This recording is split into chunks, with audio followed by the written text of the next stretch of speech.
আৰছাদ মাদানী মেহমুদ মাদানী এইবিলাকক মই খাতিৰ খুতি নকৰোঁ। হীৰেন গোহাঁইটো দুদিন ইয়াত থাকে, দুদিন আমেৰিকাত থাকে।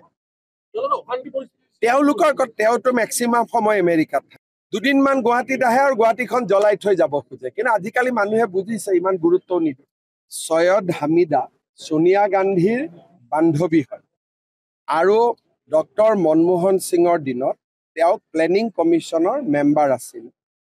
তৰুণ গগৈ ডাঙৰীয়াই তেওঁক কেইবাবাৰো গুৱাহাটীত নিমন্ত্ৰণো কৰিছিল। কালি তেখেতে কৈছে যে বাংলাদেশী হলেও মানুহবোৰ আমি ৰাখি থব লাগে। তাৰ মানে এই কংগ্ৰেছ দল, নাগৰিক সমিতি এইবিলাকক যদি আমি বাছি থাকিব দিওঁ, কেতিয়াবা বাংলাদেশীবিলাক অসমত আহিব আৰু অসমীয়া মানুহবিলাক বাংলাদেশ যাব লাগিব। আমাৰ অসমীয়া, বড়ো, আদিবাসী, কোচ ৰাজবংশী আমিবিলাক বাংলাদেশত যাম আৰু তেওঁলোক ইয়াত আহি যাব, যদি এই ধৰণৰ কথা অসমত চলি থাকে। আজি অসমৰ কাৰণে খুবেই সংকটময়। সকলোৱে লগ হৈ সংকটৰ মোকাবিলা কৰিব লাগিব আৰু অসমখনক আমি নিৰাপদ কৰিব লাগিব।